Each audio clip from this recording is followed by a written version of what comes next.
Hey guys, it's Melanie and welcome back to my channel. Today I'm going to be doing a Q&A video.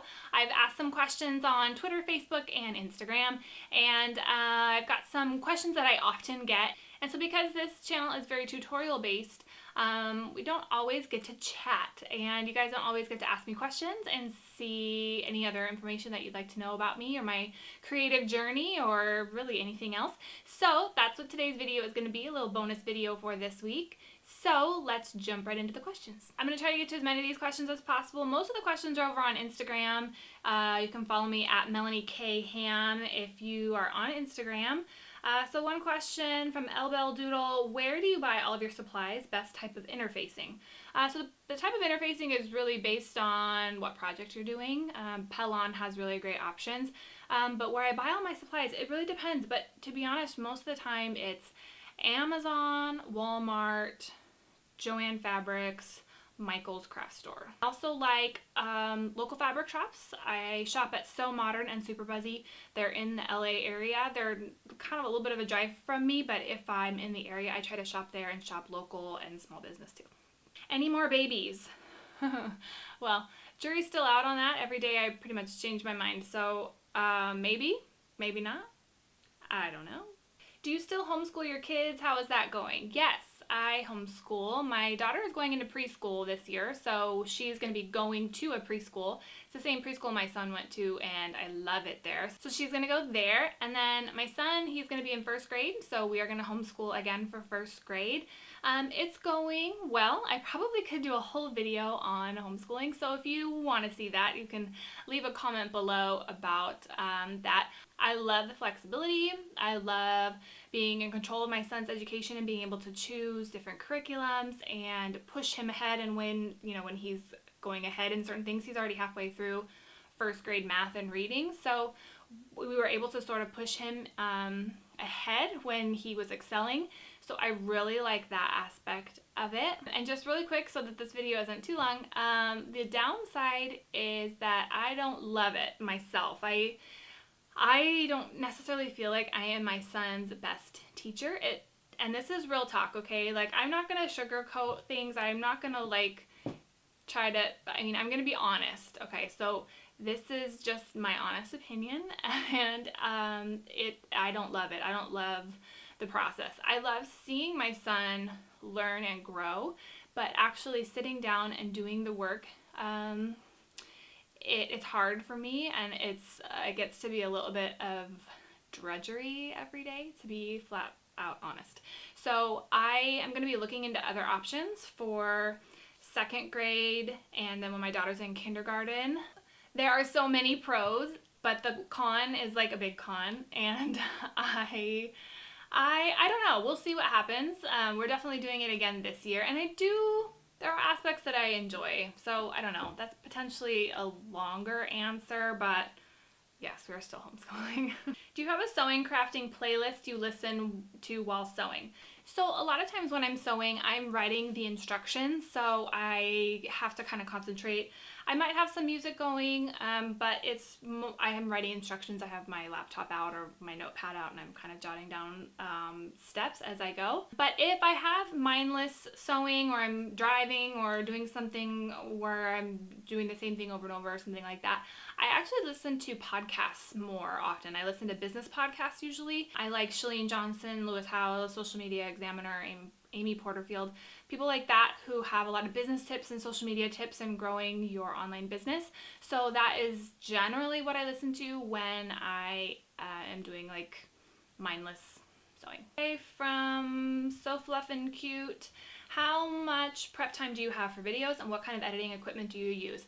I edit on Premiere Pro. I used to edit on iMovie, and then I sort of upgraded. Prep time, it totally depends on the video. So crochet videos take the longest, like by far the longest. That's why not every video can be a crochet video, because they take usually a week of prep time in terms of me working on a pattern, writing the pattern. It takes a while. So it totally depends. Some sewing tutorials, I just know how to do them, and it's not hard. I don't need to make a sample, but generally I have to make a sample, and then make sure I've purchased fabric that I want to use, and so It's hard to say hours wise because I do this all in between doing all these other things. So it's not like I don't work like 8 to 5 really. So all you mompreneurs out there know what I mean. But it totally depends is the short answer.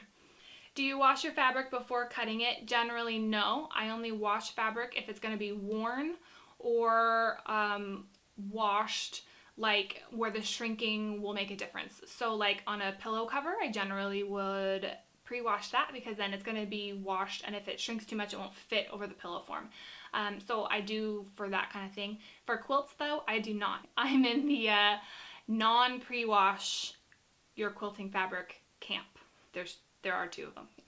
What advice do you have for someone starting a similar blog to yours, Blogger or WordPress, editing software for photos, videos, tips for traffic, things like that? Well, this is also kind of a question that could be an entire video in and of itself. So if you want me to start doing more business related videos, leave me comments below. But the short answer would be WordPress all the way. WordPress, do not use Blogger anymore. Editing software for photos and videos, I use Premiere Pro. Photos, I use PicMonkey, and I use online-based ones. I have a little bit of knowledge of Illustrator. I actually need to learn Photoshop, but that's usually what I do. Do you know how to knit? No. I just did a loom knitting video, but that's the extent of it. I don't know how to knit. How did you and your husband meet? We met at church. Where do you buy your yarns? So Michael's, Joann's, generally. Okay, so a common question on here is how do I come up with my ideas?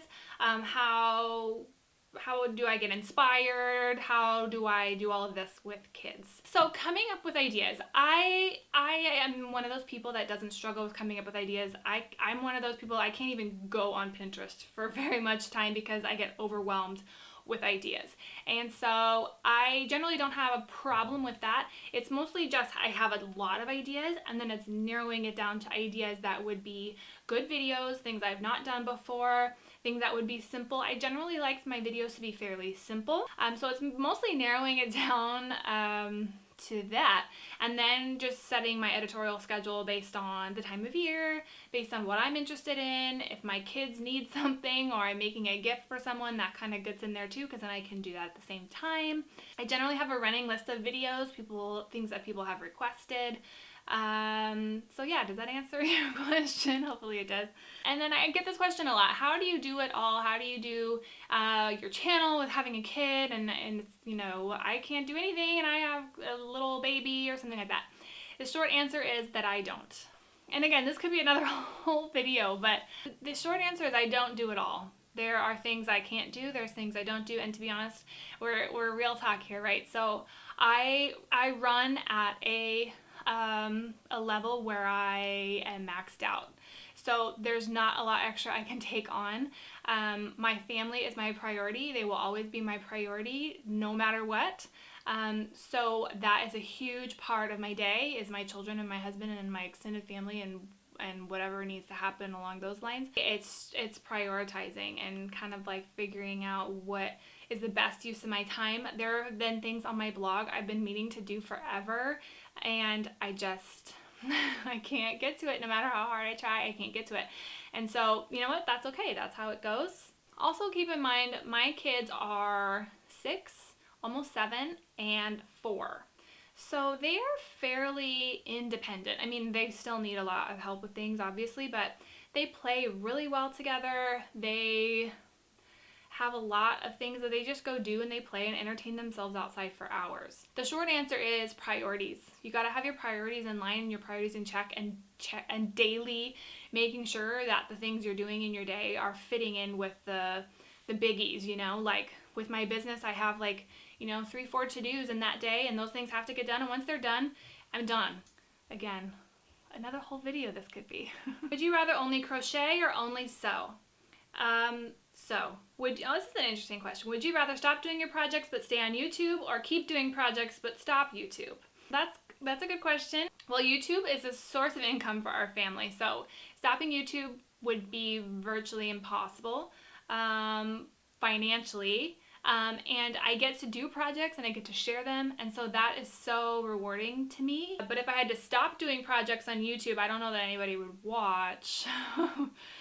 So I love doing projects, and that's really why I started YouTube. So I don't know how I would answer that, but I guess I will always be a maker, whether YouTube is in the picture or not. So I guess that answers the question, maybe? Okay, April Singleton. April's so sweet. She's always commenting on my things. How do you manage sewing, crafting when your kids were newborns? I'm about to have my first baby, and I'm worried that I'll never get his quilt done before he's born. Well, first of all, congratulations, April. Newborns, you know what? Newborns sleep a lot. Actually, newborns is not that scary of a stage. The scarier stage is when they start moving. So like when they start crawling and like walking all over the place, that's when you have to worry about getting things accomplished. The newborn stage is actually a great stage to have crafting time because they sleep a lot, and there's lots of just like chill time and downtime, and after like the initial recovery, that is actually not so bad, except that you're tired because you're trying to get them to sleep at night. But that I wouldn't worry about. It's when they're like 6 to 9 months old. That's when it gets great. And then she also asked, when you're getting ready to make a quilt, how do you decide what type of pattern to use, what the fabric collection you want to use? I feel like I have so many cute bundles. Never know what to do with them. So that's a common question. I don't generally follow patterns. I generally make my own patterns. So I sort of let the fabric speak to me and just sort of do what I want to do with it. But not everybody can do that, and that's totally cool. I think a lot of times when you see patterns that are using a specific type of fabric is to use maybe something similar if you want to get a similar result. Otherwise, just experiment and have fun with stuff and make, follow patterns that, utilize that bundle or that cut that you have, and just go for it, and it'll turn out beautiful. If you have like a good fabric selection that you love, really no matter what kind of pattern you choose, it's going to turn out great. All right, now this is probably way longer than I anticipated it to be once I edit it down. But I love these type of videos. I love being able to just share my journey with you guys and be accessible. And one of my little slogans that I kind of tell myself all the time is that I want to empower your creativity. And because I was there, I was a beginner where I didn't know anything. I'm virtually self-taught on all this stuff. And I took a few like very basic classes that I don't feel like I really knew that much when I left the class. I basically taught myself, and so I know what those questions are. I know what that beginner feeling is like. And so I remember feeling frustrated and not knowing where to go to find out these answers. And so that's really a big reason why I started this YouTube channel, is because we live far away, we're in the military, and I was looking for an online community because I was making all these things and I was wanting to share it and have some sort of a connection, when I was at home a lot with little babies and little kids. That's a big thing, and I want you guys to feel like you have somebody to go to ask questions, and that you have a resource to help you figure stuff out. So my goal is to always be able to give you guys the tools that you need to make your own stuff. I like to make simple projects so that you can take the simple projects and add your own special flair to them. That's really like one of my big things, is because I don't want you to always copycat me and just do exactly what I do. I want to give you the skills and the tools to then be able to like take the basic understanding of sewing a zippered pouch, or take the beginning idea of making a quilt. My quilting series is coming up soon, and I want you guys to be able to do your own thing. And that is the best part, right? Because we all have this like maker in us. We all have this desire to be creative and make things and bless our family and friends with it. And so I want there to be this dialogue back and forth, and be able to deliver the videos that you guys want to see and have fun doing it, and teach you guys something new, hopefully, and maybe I'll learn some new things along the way as well. And so, yeah. All right, so it's probably really long. I'm gonna go, but if you guys like this type of video, you have any other requests for videos, things like that, leave them in the comment section below. Give me a thumbs up, and don't forget to subscribe if you aren't already. And I will see you guys very soon. Bye.